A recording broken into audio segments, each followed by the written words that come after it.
आप सोच भी नहीं सकते कि अमेज़न जैसे खतरनाक जंगल में कोई इंसान 11 दिनों तक कैसे जिंदा रह सकता है। ये जंगल, जहां हर कदम पर मौत का खतरा हो, वहां एक साधारण लड़की का जीवित बच जाना एक चमत्कार से कम नहीं है।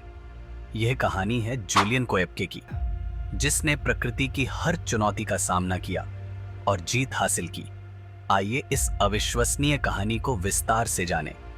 ये कहानी 1971 की है। जूलियन कोएप्के, जो उस समय 17 साल की थी, पेरू की राजधानी लीमा में रहती थी।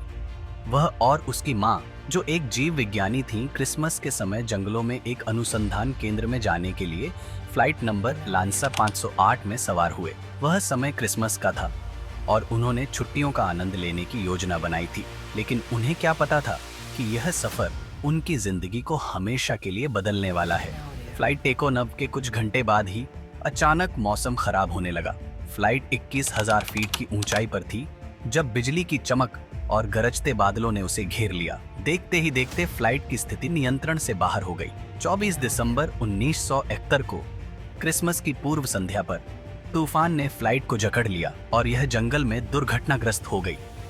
जूलियन को विमान की सीट से बंधा हुआ बाहर फेंक दिया गया। उसने 10,000 फीट की ऊंचाई से एक घने जंगल में गिरावट महसूस की। जब जूलियन को होश आया तो उसने खुद को जंगल के बीचों बीच पाया। उसकी कलाई टूटी हुई थी, एक आंख सूजी हुई थी और शरीर में कई जगह घाव थे। उसे समझ में नहीं आ रहा था कि वह कैसे जिंदा बच गई, लेकिन उसे ये मालूम था कि वह अकेली थी और उसे जिंदा रहने के लिए कुछ करना होगा।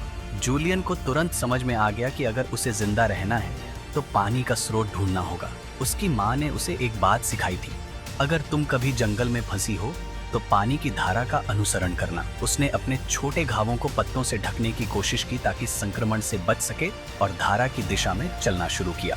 जंगल के पहले 3 दिनों में उसे कुछ भी खाने को नहीं मिला।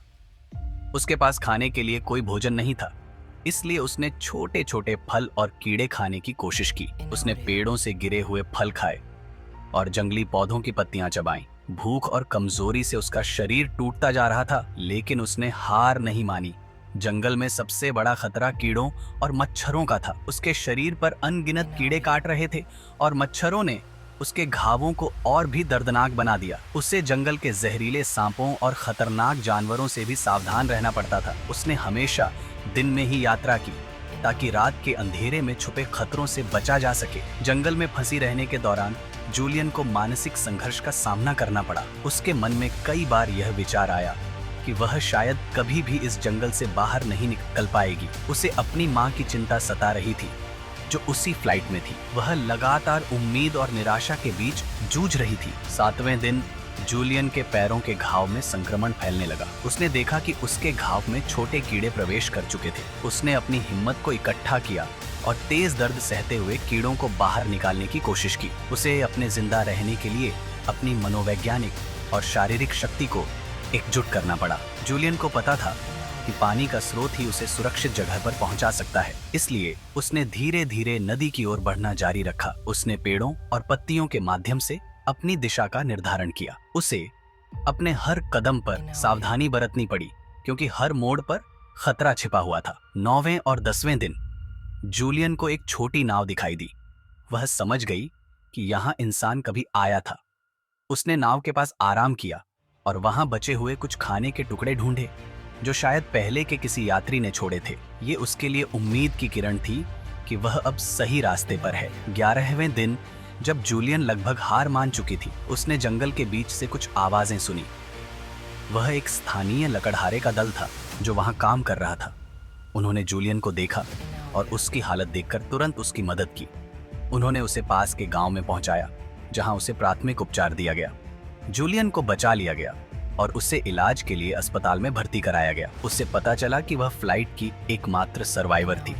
उसके बाद की जिंदगी में उसने जीव विज्ञान की पढ़ाई पूरी की और जंगलों में काम किया। उसका अनुभव उसके लिए एक नई प्रेरणा बना और उसने इस घटना को कभी नहीं भुलाया। जूलियन कोएप्के की यह कहानी हमें यह सिखाती है कि कभी भी हिम्मत नहीं हारनी चाहिए।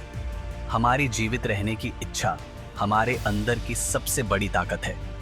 चाहे परिस्थितियां कितनी भी विपरीत क्यों न हो, अगर हमारे अंदर जज्बा है तो हम किसी भी चुनौती का सामना कर सकते हैं। अगर आपको ये वीडियो पसंद आया हो तो लाइक करें, कमेंट करें और हमारे चैनल को सब्सक्राइब करना ना भूलें।